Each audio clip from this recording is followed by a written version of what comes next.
salaamaaleykum auditeur u rajo Sunu Afrique xam ngeen ne daanaka weer a ngi nii ñu ngi leen di indil ay yóbbante yu jóge ci Sublux immobilier di compagnie bu rëy bu am solo, compagnie boo xam ne ni li ko tax a jóg xam naa ne bu ñu indee gan gi li ci gën a bëri dina leen ko leeral di ngeen ci bëggoon xam yëpp ndax dañoo bëggoon ngeen dégg aaje yi. Semaines yi yëpp yéen a koy déggu yéen a ngi dégg aajo yi dégg publicité yi léegi nag dañ leen di indil gan boo xam ne nii ci Sublux la jóge su ko defee moom mu gën leen indil laaj yu bëri yoo xam ne yéen a ngi koy laaj ñu laaj ko mu tontu ko ngeen gën a familier ak Sublux. kon nag suñu gan tey mooy Nourou Wane. Nourou, maa ngi lay nuyu bu baax a baax di la dal ci rajo Sunu Afrique di la wax ne kontaan nañ trop pour vraiment am la comme suñu gan tey. dañuy bëgg rek bàyyi la nga nuyoo wax yow yaay kan wante tamit surtout wax ñu tuuti wala nga wax ñu lu bëri wala nga wax ñu lu ñu mën a xam ci Sublux immobilier dina nekk lu am solo. asalaamaaleykum El Hadj maa ngi lay fay nuyoo di nuyu say auditeur ak say auditrice di leen sant di leen gërëm ci invitation bi waaye ci yitte bi ngeen jox émission bi ak yitte bi nga xamante ni bi jox ngeen ko société bi nga xam ni tey mooy Sublux di seen invité. waaw Sublux nag ñu ngi ko créé 2009 ñaari sénégalais xalaat ko am ci gis-gis bu yaatu daal di ko jëmmal. man maa ngi tudd Nourou Wane nekk chef de service de la business unit professionnelle bu Sublux. waaw bu ma waxee business unit professionnel kon da ngay dégg ni Sublux bëri na ay pàcc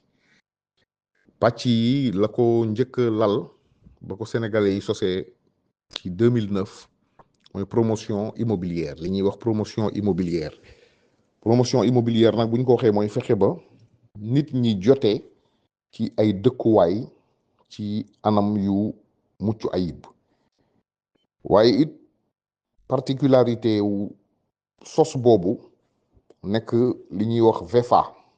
bu ñu waxee VFA ci tubaab mooy vente à l'état de futur achèvement loolu boo ko déggee mooy dañu lay won plan moo xam plan wu kër la moo xam plan wu appartement la moo xam sax plan wu viabilisation wu terrain la ne la lii dañ koy liggéey ci nangami at plan yaa ngi nii kër gi nii lay bindoo nangami néeg lay am nii lay toll wala ñu won la plan wu appartement won la ñaata étage lay am won la projet bi yëpp ni mu bindoo wala ñu won la projet wu viabilisation wu benn site ne la fii kat ay terrain lañ fi fas yéene jaay fii la tali di jaar fii la dispensaire war a nekk fii la hôpital war a nekk fii la nangam ak nangam war a nekk léegi nag dañu koy tàmbale yow jox ñu nangam %, ñu tàmbale ngay gis ñuy ànd ak yow ci projet bi moo xam ñaari at la moo xam ñetti at la moo xam nangami at la ngay gis muy am jëmm ñu koy jëmmal ci sa kanam fu jëf ya toll rek nga fay yow lu toll ci foofu ba keroog ngay jotee ci sa alal ci anam yu mucc ayib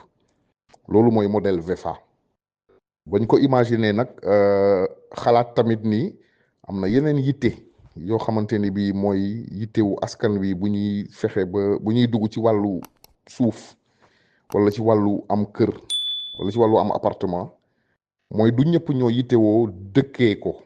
am na ñoo xamante ni bii ñoom la ñuy woowee les investisseurs ñi nga xamante ni bii dañuy jënd pour mu jural leen dara pour mu ñoŋal seen alal ñu bëgg a jënd yëf yi ba noppi di am loyer buñ ciy laal weer wu jot te it bu ñu nattee ci ñu mel ni yéen nga xam ni yéen a ngi nekk bitim réew du loo xamante ni bii mën ngeen koo topp na mu gën a sellee Sublux daal di teg filiale bi nga xamante ni bii mooy toppatoo gestion locative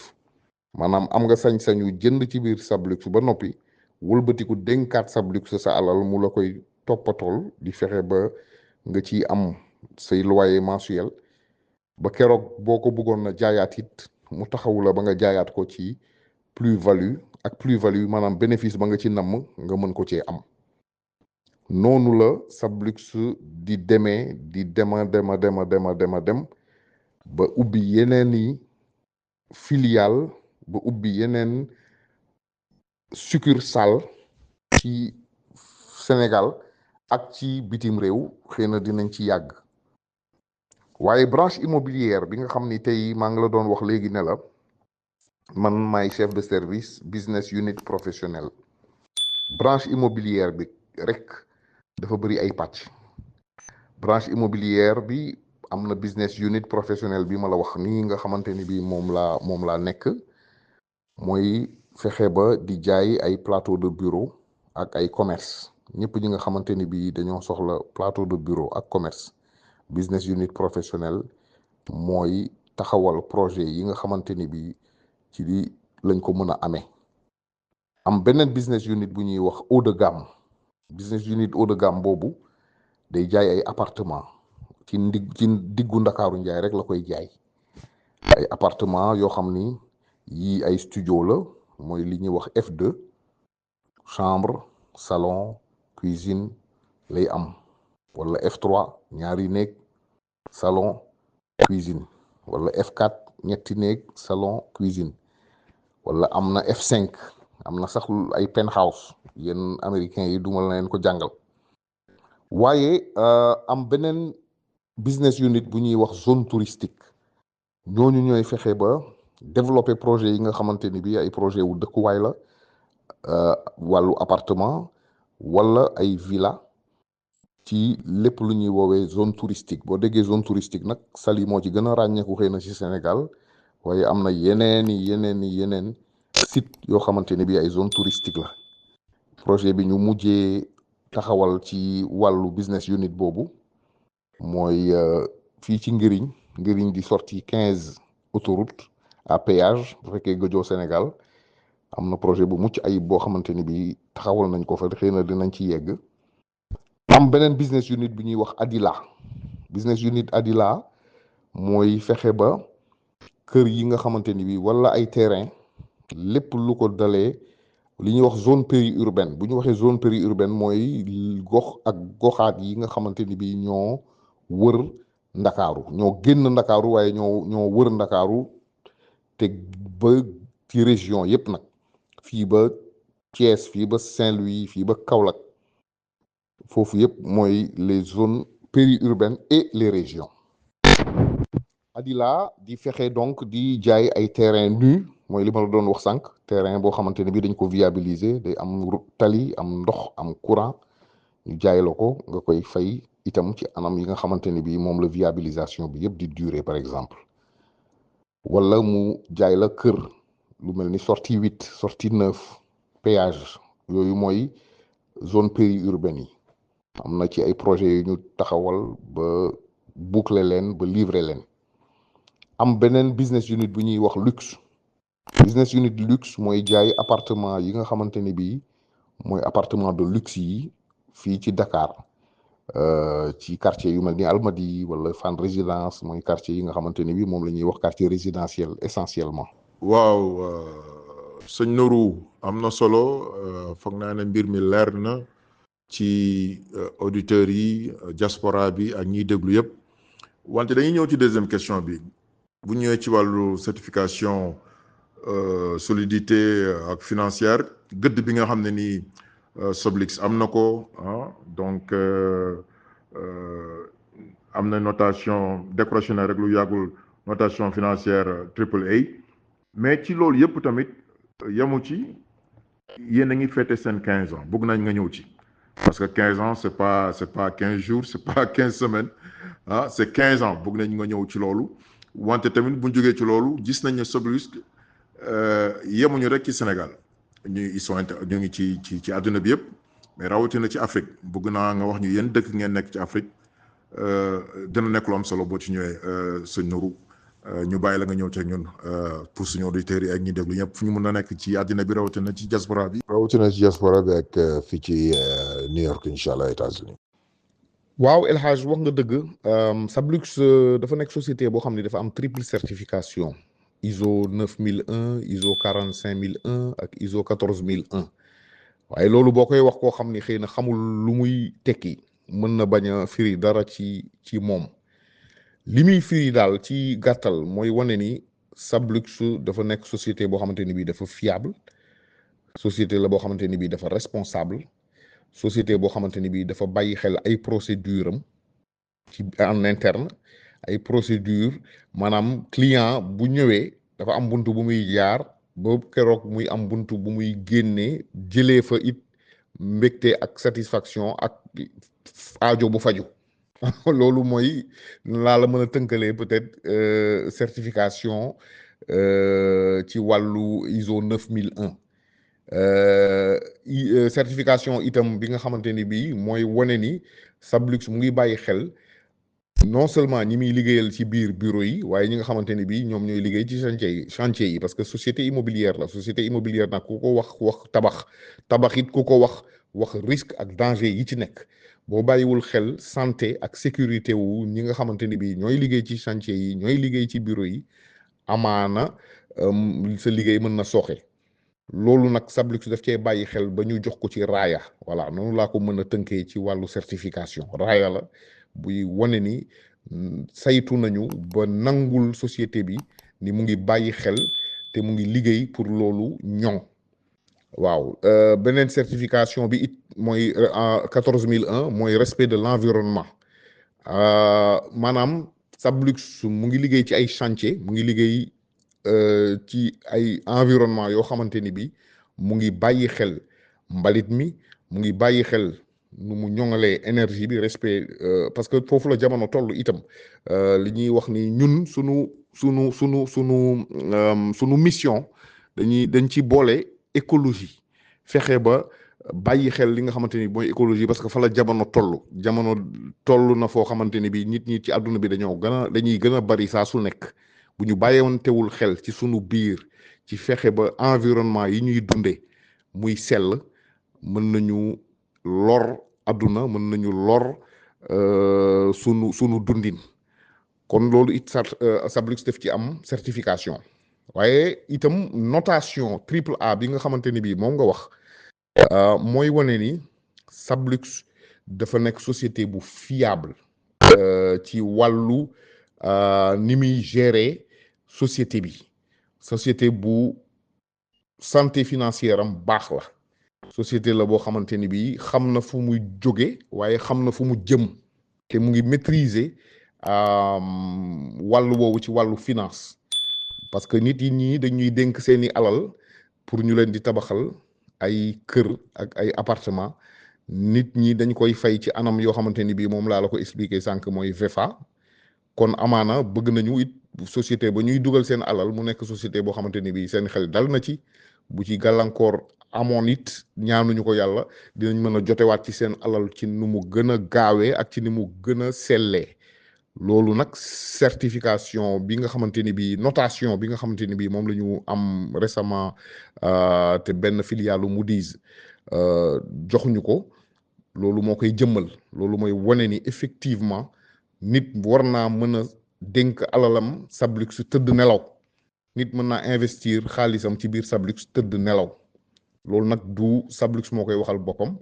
il fallait que mu am société de notation bu habilité bu ñu reconnaître à travers le monde bu ko mën a wax pour loolu nekk loo xamante ni bii lu nit mën a téye la laaj nga ma it waaw effectivement wax naa la sànq itam ni Sablux effectivement mu ngi juddu 2009 wax naa la itam lu bari ci branche immobilière bi nga xamante ni bii ci laa nekk chef de service ci benn business unit waaye waxuma la filiales yi Sablux am yëpp au Sénégal d'abord avant même sax muy nekk ay filiales internationales filiale parce que Sablux dafa nekk sur toute la chaîne de valeur noonu lañ ko mën a waxee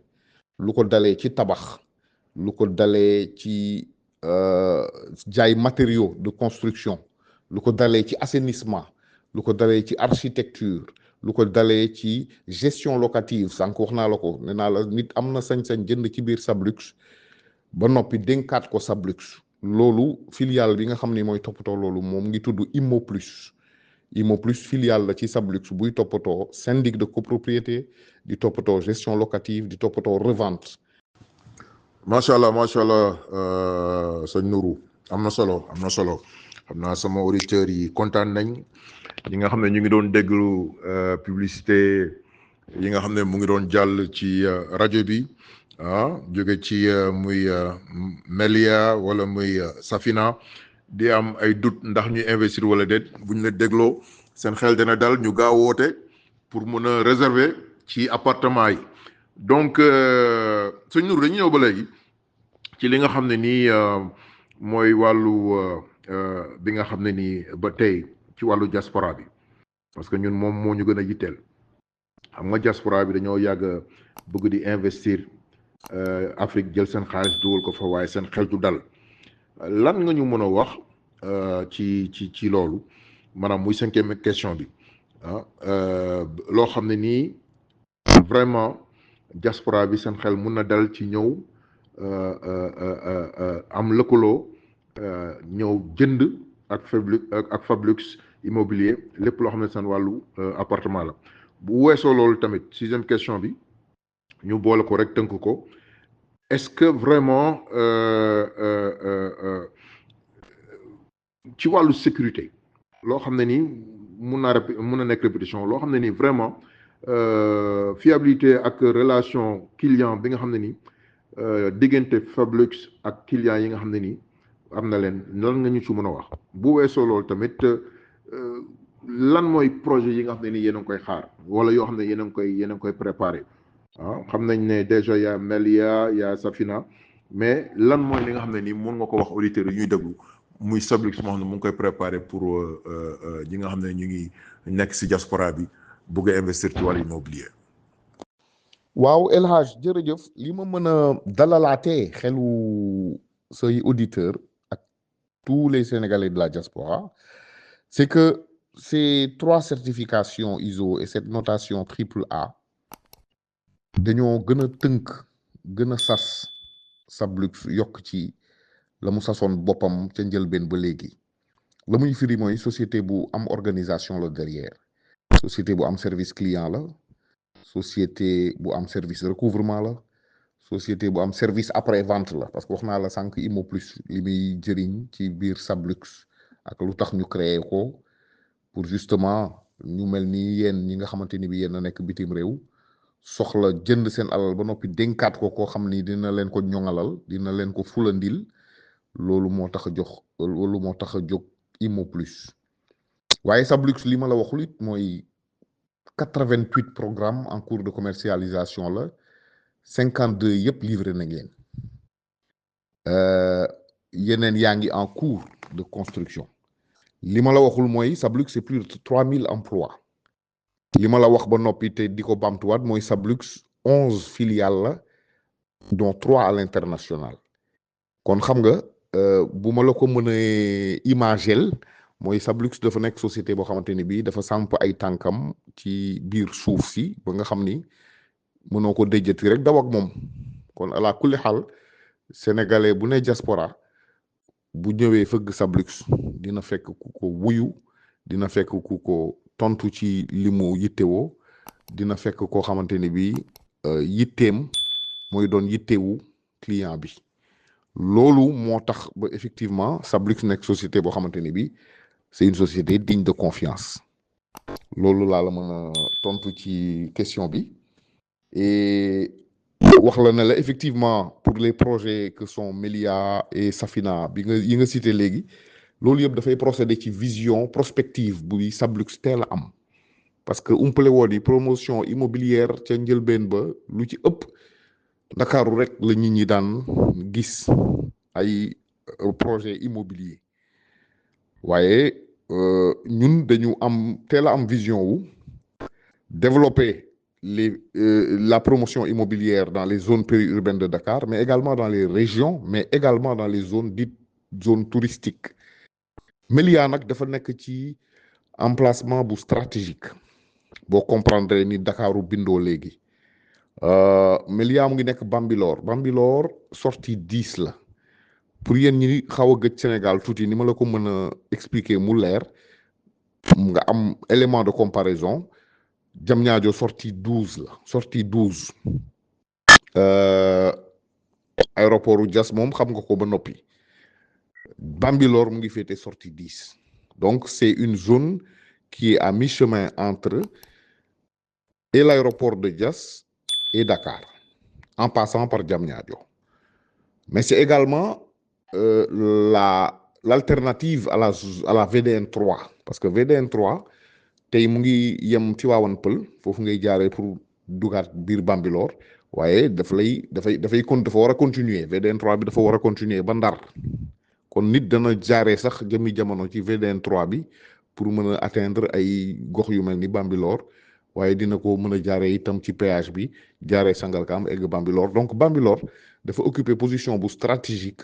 par rapport à la zone au pôle de Diamniadio mais également par rapport à la VDN 3 donc ñun Melia mooy projet bi nga xamante ne bi dañ ko fa samp muy projet wu résidence fermée bu mag boo xamante ne bii dafay am ay appartement ay blocs d'immeubles ak ay villas am nag toutes les commodités piscine salle de jeu aire de jeu espace vert et cetera naka noonu Safina itam di projet boo xamante ni bii dañ ko loger ci zone touristique parce que Ngiriñ la sortie 15 donc Ngiriñ Ngaparou Saly Pointe Sarène Joal zone yooyu yëpp c'est des zones touristiques foofu itam dañ fa créer résidence fermée cité bu yaatu boo xamante ni bii dafa am ay appartement F2 F3 F4 am ay aire de jeu am restaurant à l'entrée am piscine am salle de sport aire de sport et toutes ces choses là donc c'est ça aussi la vision de Sablux pour les Sénégalais de la diaspora parce que Safina dafa nekk projet boo xamante ni bii tey mën na leen jëriñ comme résidence secondaire comme zone de résidence de vacances boo leen ñëwee mën ngeen ko dëkke boo leen delloo dénkaat ko ku mel ni Imo Plus mu ñoŋalal leen ko mettre ko en location saisonnière ba keroog ngeen di ñëwaat Sénégal di ko enjoy di fi defaat seeni vacances di dellu di ñu ko dénkaat donc loolu daal mooy vision wu Sablux Cheikh El Hadj je pense que sénégalais de la diaspora yi guddi ñu toll nii amuñu benn choix lu dul ñëw Sablux ñu wax la ñu soxla te danañ ko fi fekk incha allahu taala ndax dafa mel ni pharmacie rek xeetu garab yëpp a ngi fi. waaw El Hadj jërëjëf xanaa ma baamtuwaat ko rek ci wàllu certification yi ak notation triple A bi pour mu gën a leer ci say auditeurs mooy Sablux sañul def lu dul fiable parce que certification yi ak triple notation bi dañ ko sax tënk bokk dafa mel ni sas bu yokku ci la nga xamante ni bi moom la doon doxee ca njëlbeen ba léegi li muy firi mooy dafa am organisation derrière une société qui a un service client une société qui a un service recouvrement une société qui a une organisation et une méthodologie claire et précise loolu moom mooy wane ni c'est une société qui est digne de confiance ça c'est une chose l'autre chose c'est que effectivement li ma la waxul sànq c'est que Sablux c'est plus de 3000 employés c'est plus de 3000 emplois c'est plus de 50 projets déjà livrés parce que livré nañu lu toll tey ci 52 ñu ngi ci 52e programme bu ñu livré ci 88 programmes yu ñu lancé ci programme yu ñu commercialisé ñu nga xamante ni c'est en cours de commercialisation livré nañ ci 52 xam nga kon am ñetti filiales à l'international kon xam nga société la boo xamante ni bi dafa am pignon sur rue bu ñu waxee pignon sur rue mooy dénkoo sa alal sa nijaay pour mu jëndal la suuf wala pour mu jëndal la appartement wala pour mu jëndal la kër da nga fëgg ci société boo xamante ni bi ay tànkam dañoo maanaam sampu ci biir suuf si ba nga xamante ni bi mënoo ko déjjati daw ak moom yóbbu kon loolu lay firi ci bu ma la koy imagel xam nga pour que itam que les gens puissent comprendre un peu de quoi je parle. Et de ce point de vue effectivement vision bi dafa yaatu boo xamante ne bi moo tax ñu teel a anticiper ci ay besoins yoo xamante ni bi c'est des besoins qui vont arriver et qui arrivent déjà parce que pour la plupart de la promotion immobilière dañoo tënkoon sunu bët ci ndakaaru koo gis rek rawatina ñi nekkaan bitim réew ci jamono parce que léegi vision bi changé na léegi nit ñi macha allah gën na noo yeewu avec la mondialisation avec l'accès à l'information qui est de plus en plus rapide les gens comprennent que yëf ya yamatul ndakaaru te il faut ñu yaatal sunuy gët jëmale ko ci biir pour gën a sécuriser sunu ay investissement loolu Sablux daf ko teel a comprendre moo tax depuis 2018 ci la ñu commencé promotion foncière ak immobilière dans les zones périurbaines ba fas yéene dugg ci région yi au fur et à mesure loolu moo jur Melia. Melia c'est un programme de résidence une résidence fermée avec toutes les commodités à l'intérieur qui est composé d'appartements et de villas à Bambilor nag bu ma ko waxee mooy sortie 10 bu péage pour nga mën ko natt yéen ñi gëj xëy na Sénégal pour nga mën ko natt Diamniadio sortie 12 la Bambilor sortie 10 la da nga koy jaare Sangalkam egg Bambilor pour wane ni mu ngi ci diggante aéroportu Diass ak Ndakaaru jaare ko Diamniadio donc dafa occuper position bu stratégique boo xamee lii xew ci pôlu Diamniadio bi yëpp boo xamee lii xew ci VDN 3 bi nga xam ni tey kër mu ngi yem Tivaouane Peulh waaye day tàllal di nga comprendre position bu stratégique bu essentiel bi Diamniadio occupé bu Bambilor occupé tey am na itam projet bi ñuy wax nga ko léegi Safina mooy projet bi nga xamante ni bii business unit zone touristique lañ ko logé parce que c'est à la sortie 15 de Dakar à Nguirigne et Nguirigne fait partie de la zone touristique moom ak Ngaparou ak Saly ak Pointe Sarène ak Joal et cetera donc vision bi loolu la Safina projet la itam boo xamante ni bi bu rëy boo xamante ni bi c'est une résidence fermée également avec plusieurs appartements de plusieurs standings F2 F3 F4 ak piscine ak salle de sport ak aire de jeu et cetera résidence fermée ak restaurant sax ci buntu cité bi loolu nag baax na ci ñu mel ni yéen ñi nga xamante ni bi da ngeen nekk diaspora parce que mën na leen servir de résidence de vacances ba noppi boo leen delloo mu nekk loo xamante ni bi c'est un produit d'investissement mu leen di jural ay loyer de manière saisonnière vision boobu la Sablux teg pour waa diaspora nag ku ko wax rek wax mooy li ma la wax c'est-à-dire que da ngeen nekk fu sori bëgg dara seen réew bëgg ko teg ci ay loxo yu wóor wóoluwu leen kenn parce que jamono neexul ngeen bëgg. jërëjëf sëñ Nourou jërëjëf kontaan nañ trop xam naa ne mbokk yi li ñu bëggoon xam yépp ci Sablux immobilier xam nañ ko waaye dañoo dégg ne am na xibaar bu neex boo xam ne ñu ngi koy dégg xaw ma ndax